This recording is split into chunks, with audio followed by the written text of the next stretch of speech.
What's up, base jumpers? We're back in the office again doing another advanced base jump tutorial video, and today we're talking about barrel rolls. Barrel rolls are pretty sweet. I like them.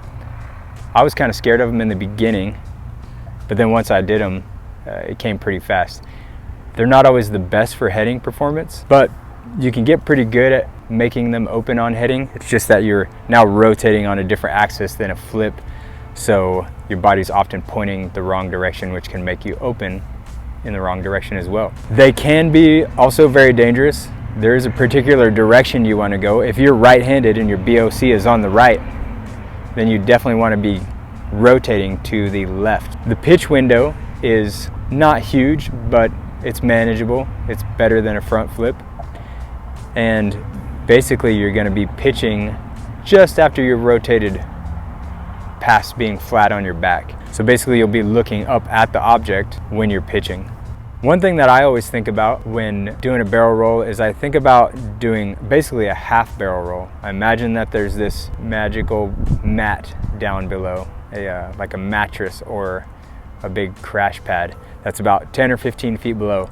And when I jump, I want to jump like I'm doing a flat and stable jump, so I'm still using the same focal point, using the same trajectory as a flat and stable jump. But I'm jumping out there and rotating pretty slowly, slow enough to where I would land on my back on that mat that's 10 or 15 feet below. Then when I reach the point where I'm on my back, I'm reaching back to grab onto my pilot chute, and I pitch just when my hip is almost facing back up. So somewhere in between flat on my back and another quarter turn. So basically I want to pitch just after I'm flat on my back. When I do pitch, I'm looking back up at the object, pitching. I watch my pilot chute, and then when it starts to inflate, that's when I bring my arm up and around the bridle, because your arm can kind of catch on the bridle. So I bring my arm up towards my head a bit, and then I look down, I look over my left shoulder, spot the ground, and try to line everything up with the perfect timing in order to open. If you rotate the opposite way to the right and your BOC is on the right, your pitch window becomes much smaller, and it's actually pretty dangerous because you can over rotate really easily. So the direction of the rotation is very important.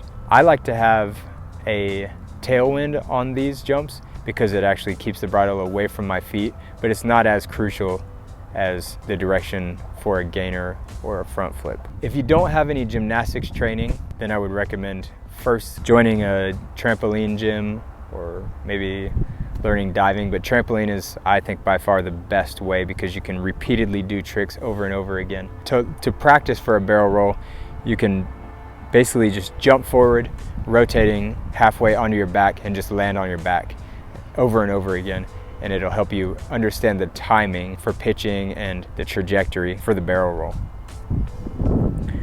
As always, any aerial can definitely be dangerous because now we're rotating in space and we've got this pilot chute and bridle that can wrap around us at any time if we're in the wrong body position. So the timing is crucial. These can be very dangerous, so please be very careful. If you are not a gymnast or a diver or some type of acrobat, I definitely wouldn't recommend you try it. It can be done wrong and it can have tragic consequences. It can definitely give you off-heading openings. You want to be well practiced in acrobatics before you try this. If you're doing them here at the bridge, which I would recommend, it's best always to have a higher object, and it's always best to have live training from an actual reputable instructor as well. But if you're doing these, you can do them from the rail or from down below on the sidewalk. And what you're thinking about is jumping as if you're doing a flat and stable jump. So it's the same trajectory, but now you're going to rotate halfway. So keep an eye on a focal point out in front of you. You jump towards it with that same trajectory, and then you're thinking about doing a slow rotation onto your back to the left to land on that mat 10 or 15 feet below. Once your chest is facing back up towards the object, you can reach back, grab your pilot chute, and then when your hip is just about to be pointed upwards, you can chuck your pilot chute up in the air towards the object. Then you're going to bring your arm up and over the bridle, because if you just bring it straight around, the bridle can snag on your hand. As always, this tutorial is for advanced base jumpers, people that already know how to base jump. If you don't know how to base jump, you should definitely not be trying without proper instruction. If you're looking to get into base jumping, all you got to do is start skydiving. It's really fun. And then after you get about 200 skydives, you can look me up or do some other reputable first base jump course. And then you slowly work your way into this stuff. It's real good to build a really good foundation. Going flat and stable, working on canopy drills, all that stuff. That's the stuff that's going to make you a good base jumper. Landing where you want to, landing soft, being in control. But just remember that aerials are very dangerous. They can be dangerous. They can be done safely as well though. But a lot of it is about decision making. So you have to make the proper choices as far as conditions, and just everything needs to line up for you to do it. You shouldn't be overly scared.